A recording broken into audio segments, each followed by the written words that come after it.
until late that night, long after the Dursleys were asleep by the light of the stone.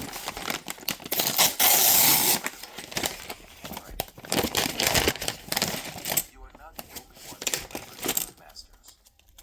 Your mother was an exceptional talent. Her research into certain esoteric subjects attracted attention from parties she did not have known.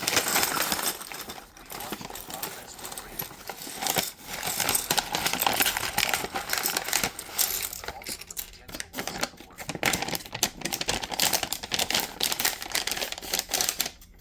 The awakening of her trauma was driven by her need to know how to listen for such things.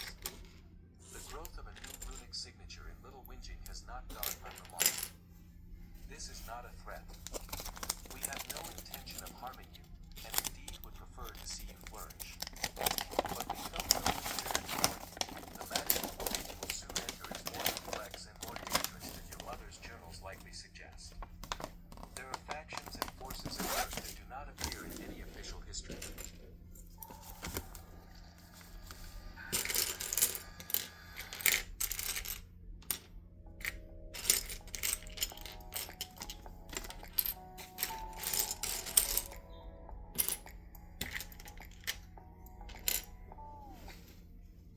Some of them will say someone had been watching him.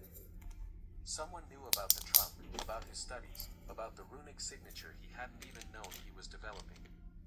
Someone connected to his mother's past, connected to the dangerous research that had gotten her killed.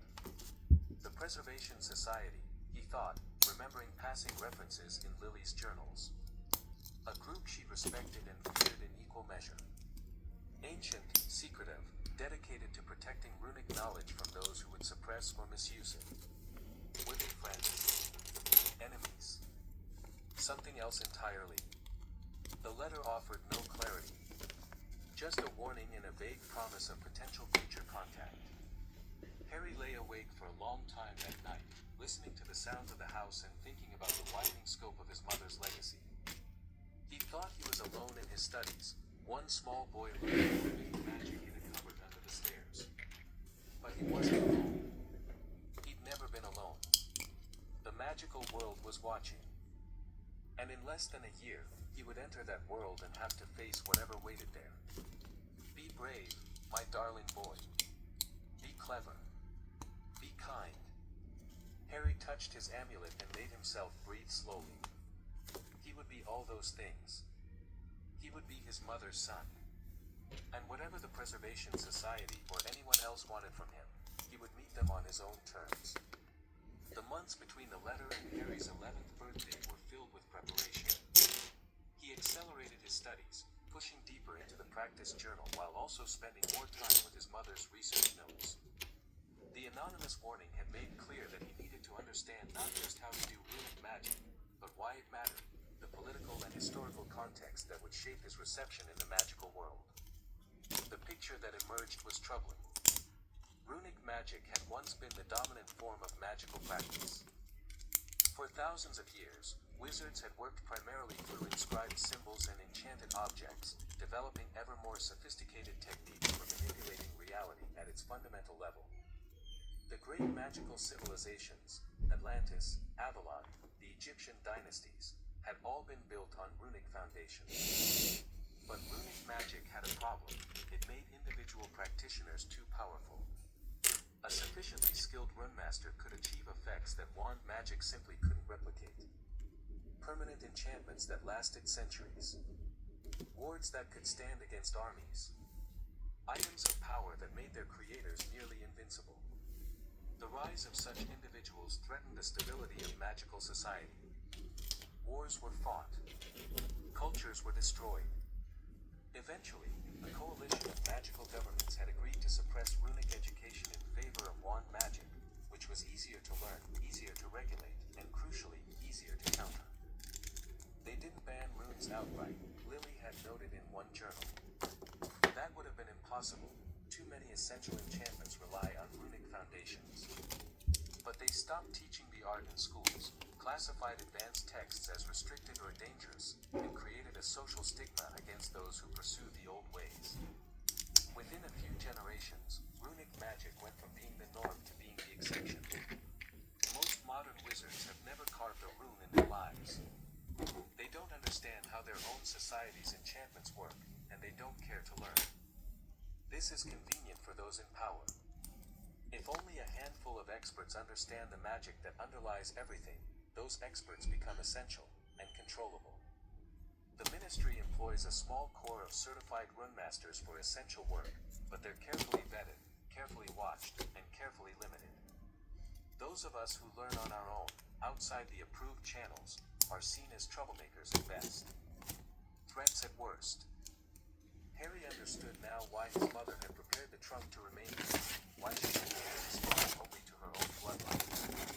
She hadn't just been protecting her research, she'd been protecting him from the consequences of possessing him. In the magical world he was about to enter, knowing what he knew would make him dangerous. The question was, dangerous to whom? Harry spent the final months before his birthday working on 3 specific skills. First, combat applications of runic magic. His mother's research was primarily theoretical, focused on understanding dark magic rather than fighting it directly. But some of the practice journal's advanced lessons touched on defensive and offensive techniques, ways to use runes in rapid response situations, not just prepared enchantments. A runemaster's greatest weakness is preparation time, one lesson explained. Unlike wand magic, which can produce instant effects, most runic work requires careful inscription and deliberate enchantment. In a sudden confrontation, You're ready to start your business. Zen Business will guide you through the steps to quickly and easily form your LLC with confidence. You'll have access to educational resources and award-winning support 7 days a week. Check them out today. Your GMC empowers your journey. Our expertise empowers your GMC. Our certified service experts, like you, know the importance of being specialized. Schedule your service today. A runmaster without pre-prepared tools is at a significant disadvantage. The solution is to prepare extensively in advance. A runemaster entering potentially dangerous situations should carry multiple inscribed stones, amulets, and other pre-enchanted items. They should also learn to draw temporary runes with sufficient speed to be useful in combat, sacrificing permanence for immediacy. Harry practiced rapid inscription obsessively. Drawing algies for protection, Kenas for light, Thurisaz for offense. Not the careful, permanent carvings he usually worked on, but quick sketches that would hold for seconds before dissipating. Like the difference between writing a letter and scribbling a note, the journal said. Both served purposes. A runmaster needed to master both. Second, concealment. The Preservation Society knew about him. Others might as well. Harry couldn't change the fact that he'd been practicing magic detectable by those who knew what to look for, but he could learn to minimize his signature going forward. The rune Perthrow governed secrets, detection. If others could sense his magic, he needed to be able to sense them in return. The basic differentiation exercises he'd mastered were a start, but Harry pushed further, practicing the ability to detect not just objects but active magic, spells, wards, enchantments.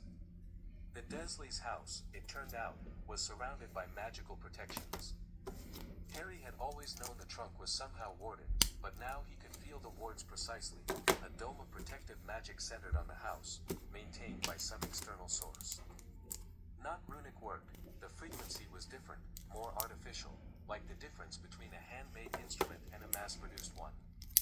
Wand magic. Powerful wand magic, anchored to something Harry couldn't identify. Someone had placed protections around number 4 Privet Drive. Protections that predated Harry's birth, based on their stable, weathered feel. Someone had been guarding this house, guarding him, for his entire life. He added that to his list of questions to answer once he entered the magical world. July arrived. Harry's 11th birthday approached. And in the final week before the day that would change everything, the practice journal offered one last pre-Hogwarts lesson. You've learned so much, Harry. More than I dared hope, faster than I imagined possible. By the time you read this, you'll be ready to enter the magical world with skills most adult wizards never achieve.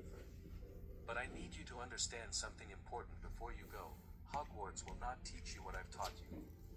The professors there, even the good ones, and there are good ones, operate within a system that has deliberately excluded runic education from the standard curriculum. They'll teach you wand magic, potions, transfiguration, charms. All useful, all worth learning. But they won't teach you to understand why magic works the way it does. More than that, some of them may be actively hostile to your knowledge. There are those at Hogwarts who remember what rune masters used to be capable of, and they fear the return of that power. If they discover what you know, they may try to discourage you, restrict you, or worse. My advice, keep your runic training secret for as long as possible. Learn what Hogwarts has to teach. It's not without value, but don't let them know what you already know. Watch, listen, and choose carefully who to trust. The magical world is full of people who want to use you, Harry. Your fame, your name, your potential. The Dark Lord who killed us is not truly dead. I've explained this in my research notes, and his followers still lurk in the shadows. But there are also those who oppose him who may not have your best interests at heart either. Trust yourself. Trust your training. Trust the instincts you've developed over years of careful study. And know that wherever you go, whatever you face, my love goes with you. I am so proud of the person you're becoming. Your father would be proud too, if he could see you. Now go and show them what a Potter can do. All my love, forever and always. Mum. Harry read the final words through blurry eyes. Then he closed the journal, pressed his hand against his mother's amulet, and allowed himself to feel the full weight of the moment. 3 years of preparation. Thousands of hours of practice. A lifetime of neglect and isolation, transformed into strength and purpose by the gift of a mother he'd never known. He was ready. The night before his birthday, Harry couldn't sleep. He lay in his cupboard, surrounded by the familiar darkness, listening to the sounds of the house and thinking about what tomorrow would bring. A letter from Hogwarts, he knew that much from the practice journal. An invitation to a school for young witches and wizards. Can I get a medium